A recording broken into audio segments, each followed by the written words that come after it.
JCD Bros. In ancient history, there was a legendary horse named ChiTu, the red hare. It was a symbol of pure speed, power, and reliability on battlefield. Mobapad named this controller after that legend. In short, they didn't just build another controller. They tried to build something dependable, something worthy of its name. This controller uses a new type of joystick technology, making it the world's first to adopt it. And this is the new Switch 2 Pro controller from Mobapad, the second generation of ChiTu Pro controller. In this video, we are taking a close look at the world's first joystick technology featured in this controller. We will compare the specs, real-world experience, and overall value. By the end, you will know whether this controller can actually stand up against the Switch Pro controller and whether you should buy one for your Switch 2. Hi, I'm Chiu from JCD Bros. I spent the last 10 years as a product manager, working with engineers and clients figuring out what people actually care about. When I'm not doing that, I'm the guy who research and watch tons of reviews before buying anything. So whenever I find a product that surprises me, I'm gonna talk about it. Mobapad sent me this controller to review. They didn't see this video before it went live. I'm not affiliated with the company, they didn't pay me, there's no money exchange in the process. Everything you hear is my own take. Mobapad are well known for releasing controllers that go head-to-head with Nintendo official ones, by offering strong hardware and competitive pricing, while also facing some long-standing pain points in first-party controllers. 6 months after the Switch 2 launch, Mobapad finally dropped their own Switch 2 Pro controller. If you have used Switch controller long enough, you already know the problem. Both the Switch 1 and Switch 2 Pro controllers still use potentiometer joysticks. It relies on physical contact, and over time, that contact wears down, leading to stick drift. That's why almost every third-party controller is using Hall effect or TMR sensor. The Hall effect sensor is already good, but TMR is better because it offers higher precision and lower power draw. And this controller goes one step further. This is the world's first TMR glide stick. Instead of physical internal contact, it uses liquid silicone tracks with tolerance of just 0.01 mm, resulting in near zero friction. The joystick edge never touches the shell, no edge friction, and no plastic wear. And this is the smoothest and the quietest joystick I ever used. Here's how it sounds.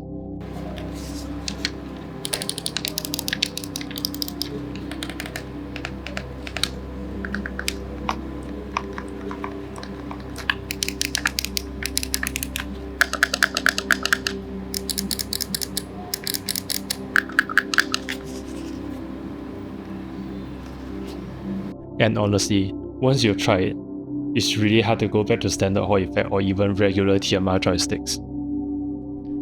So, the TMR glide stick sets the foundation: smooth, precise, quiet, and built to last. Now, let's zoom out and look at the rest of the hardware. The rest of the hardware is clearly built to match, and in some areas, exceeded the official Switch Pro controller. The face buttons and trigger buttons are mechanical micro switches. You also get 2 extra back buttons with gyro and NFC support. Platform-wise, it works with Switch 1, Switch 2, PC, and mobile. And it supports sleep-wake function on both Switch 1 and Switch 2. For software customization, you can use Mobapad's mobile app for button mapping and macros. And when you want to use it on other platforms or connect with mobile app, just switch the toggle to Bluetooth mode. For hardware customization, it comes with hot swappable DPads. and the faceplate is removable. It also comes in 3 color options: black, white, and pink. The specs tell you what a controller can do, but these small details tell you how much care actually went into it. First, all the screw holes are hidden under the faceplate. No exposed screws, so the controller looks clean from every angle. Second, the buttons are double shot molded, which means the text won't fade or wear off. Everything just feels intentional. The controller parent process is the same as the official controller. Of course, none of this matters if the battery life can't keep up. The controller is officially rated at around 15 to 20 hours of battery life. On a full charge, I reached approximately 17 hours of gameplay before the battery fell below 15% and triggered the low battery alert. For a full charge, it takes around 2 hours. So the battery holds up. The world's first TMR joystick are excellent, and the build quality is solid across the board. Now, the real question is, how does this actually stack up against official Switch Pro controllers? Let's break it down side by side. Let's start with official Switch Pro controllers. Looking at the table, their strengths are pretty clear. It has excellent 40 hours battery life and the first-party features. On top of that, the Switch 2 Pro controllers includes HD Rumble 2, audio jack, and a dedicated game chat button. If those features are important to you, the official Pro controllers still make a lot of sense.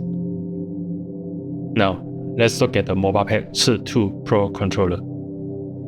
Mobapad takes a different approach here. With fewer first-party features, it focuses on hardware, customization, and build quality. It uses the world's first TMR joysticks with double-shot molded mechanical face buttons. Compared to the official ones, it uses potentiometer sticks and membrane buttons. The ChiTu Pro controller is simply built to last. You also get more flexibility with custom button mappings, extra back buttons, custom macros, swappable parts like DPad, faceplate, and the platform's compatibility is just unbeatable. Then there's the price. At $50, the ChiTu Pro controller is 37% cheaper than the Switch 1 Pro controller and 44% cheaper than Switch 2 Pro controller. That price difference does matter. Choosing a third-party controller usually feels like a compromise, but this one doesn't. For me, the choice is actually pretty simple. If battery life and first-party exclusive features are your top priorities, the official Pro controller still makes sense. But if you care more about hardware, input field, and customization, the ChiTu Pro controller is a more practical option. If you don't want to pay more for the premium first-party controllers, and you want to avoid stick drift, and the hardware quality is your top priority, I think the Mobapad ChiTu Pro controller offers the best balance of hardware quality, flexibility, and price, unless you want the exclusive first-party features. The ChiTu Pro controller simply offers better overall value. If NintendoSwitch is your main console, the Mobapad ChiTu Pro controller makes the most sense for most players. If you enjoyed this, check out the video at the corner. It's about the company behind the best third-party Joy-Cons. Until then, take care, hit that like and subscribe button. Cheers guys, have a good one.